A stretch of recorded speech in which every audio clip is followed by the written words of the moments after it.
चलिए पहले हम लोग क्या समझ लेते हैं कि यहाँ पे हमें याद कैसे करना है sine theta, cos theta, tan, cos x, sec और कॉट थीटा। इसके बारे में समझते हैं कि यहाँ पे हमारी क्या ट्रिक हो सकती है इन्हें याद करने की। देखो हमें क्या चीज पता है कि साइन थीटा होता है परपेंडिकुलर अपॉन हाइपोटेनियस, ठीक है। सिमिलरली कॉस और टेन के लिए भी पता है। अगर इन तीनों के लिए हमने याद कर लिया तो ऑब्वियस सी बात है इन तीनों के लिए हमें वैल्यू अपने आप पता लग जाएंगी इन्वर्स करने के बाद, ठीक है। तो हमने क्या देखा कि अगर हमने क्या चीज मान ली, अगर हमने बोला कि ये हमारे पास मान लो कोई ट्रायंगल है, ये हमारे पास ट्रायंगल है जिसमें ये हाइपोटेनियस है, ये बेस है और ये परपेंडिकुलर है, ठीक है। ये क्या है, परपेंडिकुलर है। तो यहां पे अगर हमें देखना है कि sine theta, cos theta, tan theta क्या हो जाएगा, तो हम लोग कैसे लिखेंगे, P B P H H H. वैसे जरूरी नहीं है कि हम लोग ऐसे याद करें, अगर ऐसे जम जाता है तो ऐसे याद कर लेंगे, नहीं तो हम लोग ऑपोजिट अपॉन एडजेसेंट के हिसाब से मैक्सिमम टाइम देखने वाले हैं, क्योंकि वहां से हमें क्या होता है कि कंफ्यूजन नहीं होता है फिर क्वेश्चन करते हैं तब, ठीक है। तो यहाँ पे हम लोगों ने देखा कि यहाँ पे हमने लिखा P B P H H और यहाँ क्या आएगा, बी आ जाएगा। अब यहाँ पे क्या ट्रिक छुपी हुई है, देखो यहाँ पे साइन थीटा, कॉस थीटा और टेन थीटा के लिए ट्रिक है। अगर ये चीज पता लग गई तो हम ये पता लगा लेंगे, कॉस थीटा पता लगा, सेक थीटा पता लग जाएगा, टेन थीटा पता लगा, कॉट थीटा पता लग जाएगा। अब यहां पे हमने ऐसे कर दिया, इसका मतलब क्या है, इसका मतलब हमने ये चीज देख ली कि साइन थीटा होता है perpendicular upon hypotenuse, cos theta होता है base upon hypotenuse, tan theta होता है परपेंडिकुलर अपॉन बेस, ठीक है। तो इसे क्या बोल सकते हैं हम लोग, अगर P B P H H B बोले तो, ठीक है। ट्रिक से देखना है तो हम लोग क्या बोल सकते हैं इसे, पंडित बद्री प्रसाद,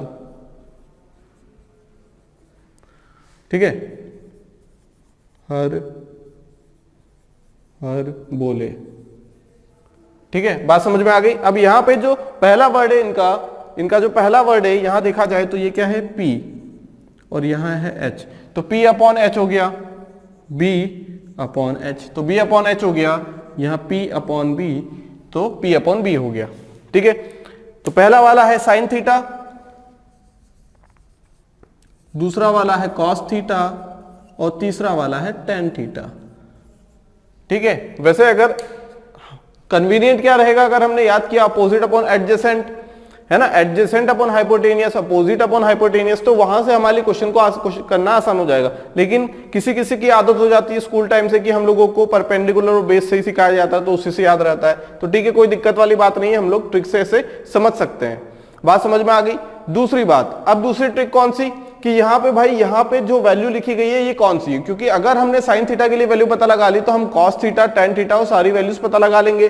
साइन थीटा की वैल्यू जब 0 होगी तो कॉस थीटा की वैल्यू 1 हो जाएगी। देखो 0 1/2 1/√2 3/2 1, 0 यहाँ 0 यहाँ 0, 1/2 1/2 1/√2 1/√2 √3/2 √3/2 1 1, ठीक। दोनों को क्या लेंगे, रेशियो ले लेंगे, तो 0, ठीक है, 2 से 2 कैंसिल, 1/√3, ये 1/√2, सॉरी ये कैंसिल हो जाएगा तो 1 आएगा, ये कितना आएगा √3, ये 1/0 नॉट डिफाइंड।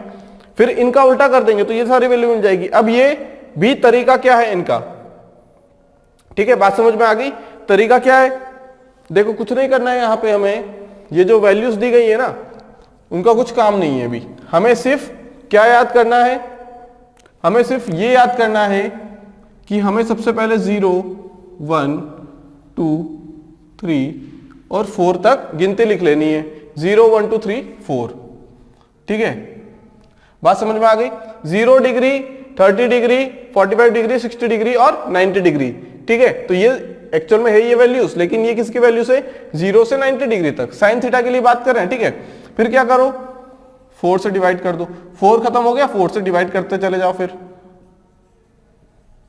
फिर अंडर रूट ले लो।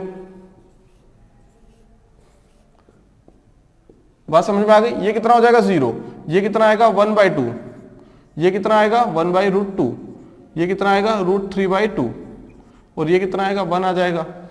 आ गए ना वैल्यूज, 5 वैल्यू आ गई, 0 30 45 60 90, यही वैल्यूज तो है। फिर ये इनके लिए तो निकाल लेंगे हम लोग। ठीक है, तो ये दो ट्रिक है याद करने की कि sine theta cos theta tan theta क्या होता है। बस हमें याद रखना पड़ेगा साइन का अपोजिट कॉसेक, कॉस का सेक। ऐसा नहीं सोचना कॉस, देखो COS लिखा है और यहाँ COS लिखा है, तो ऐसा नहीं सोचना कॉस का अपोजिट कॉसेक हो जाएगा, नहीं। साइन का अपोजिट है कॉसेक, कॉस का है सेक, टेन का है कॉट। बात समझ में आ गई। चलिए दोस्तों बात करते हैं nature of theta from 0 to 90। 0 से 90 के बीच में थीटा का नेचर किस ट्रिग्नोमेट्रिक फंक्शन के लिए क्या रहने वाला है, ये अब हम देखने वाले हैं। सबसे पहले हम लोग बात करते हैं साइन थीटा के बारे में। किसकी बात करेंगे? साइन थीटा के बारे में। देखो साइन थीटा के लिए अगर हम एंगल्स देखें 0 से 90 के बीच में, तो क्या हम एक चीज देख पा रहे हैं यहां से कि लगातार इसके जो वैल्यू है उसमें इंक्रीमेंट हो रहा है। सबसे पहले वैल्यू 0 थी, फिर 0.5 हुई, फिर कुछ रही होगी, फिर उसके बाद 1 पे पहुंच गए। मतलब यहाँ 0 था, 0.5 था और एंडिंग में 1 आ गया। ठीक है, मतलब इंक्रीज होती जा रही है। ठीक है, क्या होती जा रही है? इंक्रीज होती जा रही है। इसका मतलब हम लोग क्या बोल सकते हैं, अगर थीटा लाई करेगा 0 से 90 के बीच में, सिर्फ 0 से 90 के बीच की बात हो रही है, बाद वाली बात हम बाद में करेंगे। ठीक है, 0 से 90 के बीच में अगर थीटा है तो वैल्यू इंक्रीज हो रही है ना। If theta lie between 0 and 90 then the value of sine theta is increasing, है ना। Value of sine theta is increasing, ऐसा लिख सकते हैं।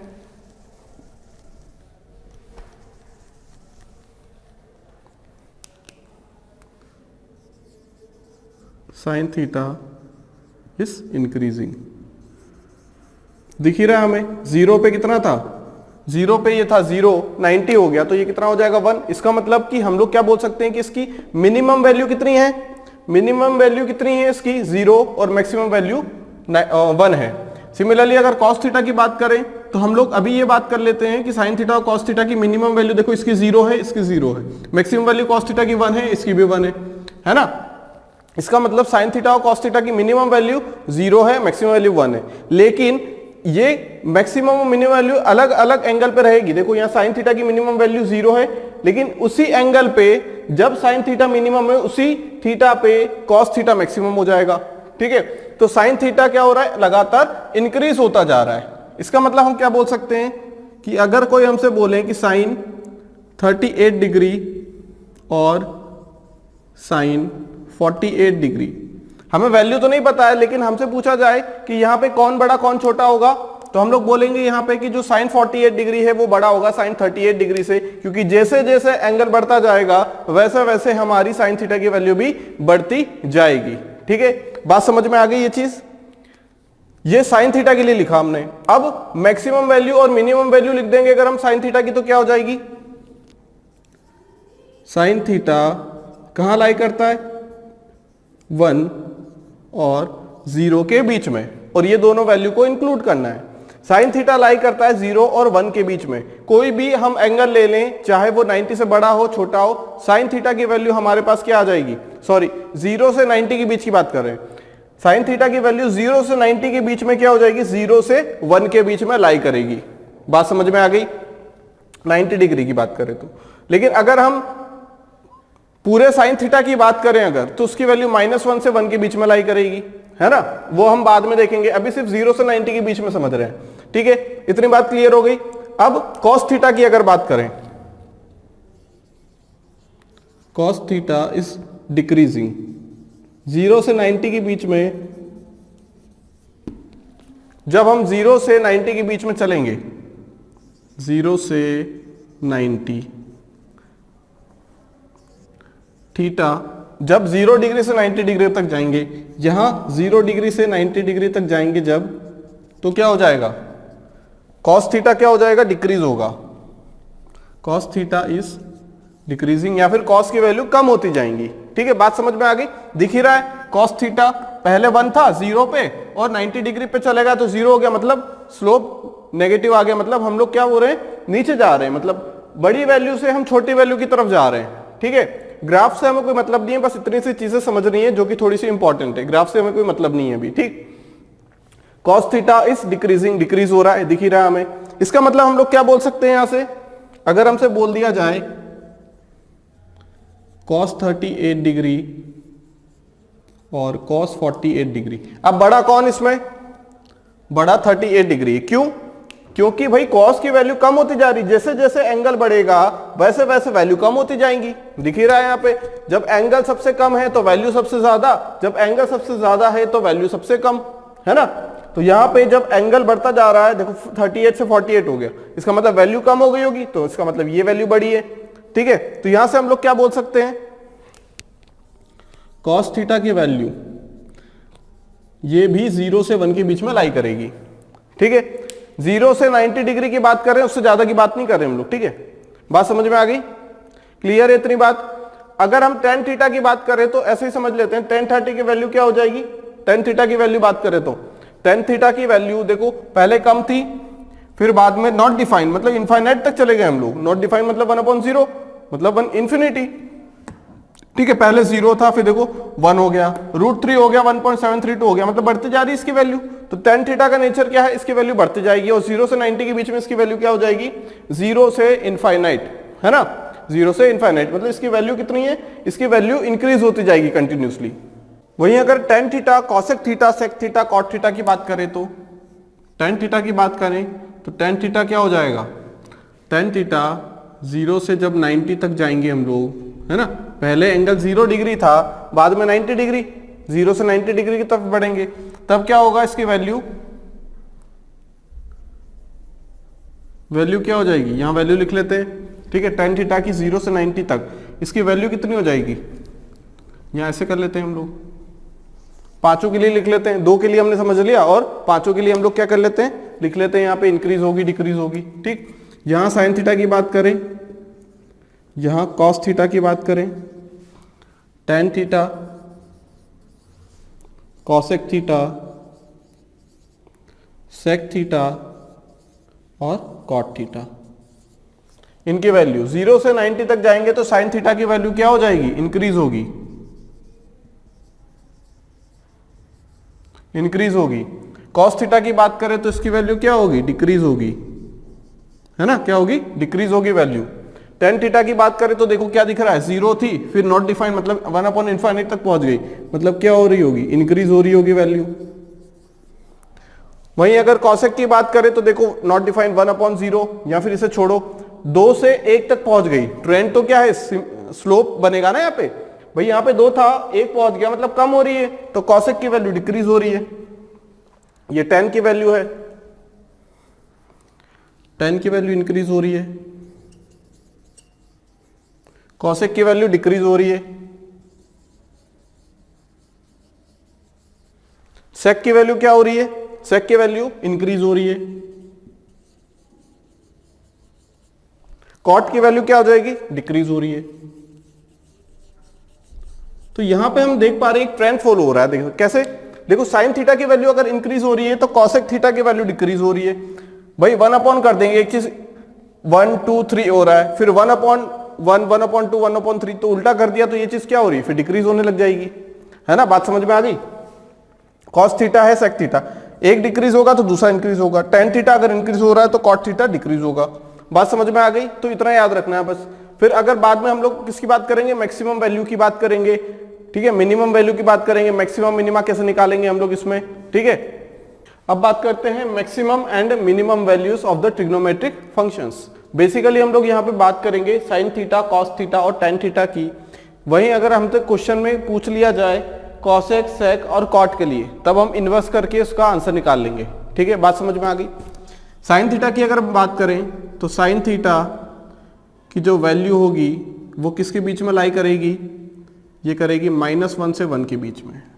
अभी हमने देखा था कि 0 डिग्री है तो 0 से 1 के बीच में लाई करेगी, लेकिन जरूरी नहीं है कि 90 डिग्री तक एंगल हो। 90 के बाद जैसे ही एंगल हम बढ़ाएंगे तो वहां पे हमारे पास अलग अलग वैल्यूज आ जाएंगी, किसकी, एंगल्स की। 180 है ना, साइन 180, साइन 135, इस टाइप से वैल्यू आएगी, तो वहां पे नेगेटिव वैल्यू भी जाएंगी। ठीक है, ग्राफ से अगर हम देखना चाहें तो भी देख सकते हैं। ठीक है, देखो साइन थीटा के लिए बस देख लेते हैं, फिर हम लोग कॉस थीटा के लिए भी करेंगे ये चीज। देखो साइन 0 की वैल्यू ये क्या है, यहां पे हमारे पास थीटा, और ये क्या है, वाई एक्सिस में वैल्यू। ठीक है, वैल्यू है, ये है थीटा डिग्री और ये वैल्यू। साइन 0 की वैल्यू 0, थीटा 0, जब साइन 90 हो जाएगा, जब साइन 90 हो जाएगा तो वो उसकी पीक पोजीशन पे पहुंच जाएगा 1। लेकिन जैसे ही 90 के बाद वो पहुंचा, मान लो यहाँ पे 180 हो गया, तो ये कितना हो जाएगा, फिर से गिर के 0 हो जाएगा। फिर क्योंकि ये क्या है, सेकंड क्वाड्रेंट, 90 से 180 किसके बीच में लाई करता है, सेकंड क्वाड्रेंट में आता है ना 90 से 180, तो सेकंड क्वाड्रेंट में ये चीज क्या हो जाएगी, सेकंड क्वाड्रेंट में ये चीज नेगेटिव हो जाएगी। ये तो सेकंड क्वाड्रेंट है इसलिए साइन थीटा तो पॉजिटिव। फिर और नीचे जब हम लोग जाएंगे 180 के बाद 270 तक, 180 के ये 270, तो 180 से 270 के बीच में क्या हो जाता है हम लोगों के पास, थर्ड क्वाड्रेंट में हमें पता है कि साइन थीटा नेगेटिव होता है, तो नेगेटिव आ गया, तो ये वैल्यू -1 है, ये वैल्यू 1 है। फिर यहां से गए 360, तो 360 पे वैल्यू 0 हो जाएगी। अब 0 ना तो पॉजिटिव ना नेगेटिव। फिर आगे बढ़ गए तो फिर फर्स्ट क्वाड्रेंट में इस टाइप से चलता रहेगा, ये कितना हो जाएगा 450। तो इस टाइप से चीजें चलती रहेंगी, ठीक है। तो यहां पे साइन थीटा की वैल्यू -1 भी हो सकती है, 1 भी हो सकती है। सिमिलरली कॉस थीटा के लिए देखना चाहे तो भी हम लोग कर सकते हैं। बात समझ में आ गई। लेकिन हमारे लिए ये सारी चीजें इंपॉर्टेंट नहीं है, अभी बस हमें इतना पता होना चाहिए कि यहाँ पे हम लोगों के पास मिनिमम और मैक्सिमम वैल्यू साइन थीटा की, कॉस थीटा की कितनी है। सिमिलरली कॉस थीटा की भी बात करें अगर हम, तो कॉस थीटा की भी मैक्सिमम वैल्यू 1 होगी और मिनिमम वैल्यू -1 होगी, ठीक है। टेन थीटा की बात करें, टेन थीटा की बात करें तो इसकी मैक्सिमम और मिनिमम वैल्यू माइनस इनफाइनाइट से इनफाइनाइट तक। बात समझ में आ गई। ये होगी मिनिमम और मैक्सिमम वैल्यू टेन थीटा की। बात क्लियर हो गई। बाकी चीजें इंपॉर्टेंट नहीं है यहाँ पे, इन तीनों के लिए इंपॉर्टेंट साइन, कॉस और टेन के लिए, और मैक्सिमम साइन और कॉस के लिए ही क्वेश्चन पूछे जाते हैं, जिसके लिए हमें याद होना चाहिए, ठीक है, कि मैक्सिमम वैल्यू कितनी हो सकती है। बात समझ में आ गई। मान लो अगर क्वेश्चन हमसे ऐसा पूछ ले कि if sine theta equal to 2/3 find tan theta, कभी ऐसा पूछ ले तो साइन थीटा की वैल्यू 2/3 है, फाइंड टेन थीटा, फाइंड कर पाएंगे क्या। Theta sine theta opposite upon hypotenuse, तो ये आ जाएगा √5। तो बिल्कुल यहां से हम टेन थीटा पता लगा पाएंगे, कितना हो जाएगा 2/√5। लेकिन कभी हमसे ऐसा बोल दिया जाए कि इफ साइन थीटा बराबर 3/2 फाइंड टेन थीटा, अब फाइंड कर सकते हैं क्या हम लोग यहां फाइंड आउट नहीं कर सकते, क्योंकि यहां पे देखो जो साइन थीटा है वो कभी भी 1 से बड़ा नहीं हो सकता। क्यों नहीं हो सकता, क्योंकि साइन थीटा होता है अपोजिट या फिर परपेंडिकुलर अपॉन हाइपोटेनियस। तो परपेंडिकुलर हाइपोटेनियस से कैसे बड़ी हो गई, बात समझ में आ गई। हो सकता है क्या, ऐसा नहीं हो सकता। इसका मतलब हम लोग इसे बोल देंगे ये क्वेश्चन गलत है, ये क्वेश्चन करेक्ट है, ये क्वेश्चन गलत है, क्योंकि यहां पे साइन थीटा की वैल्यू 1 से ज्यादा आ गई, ठीक है।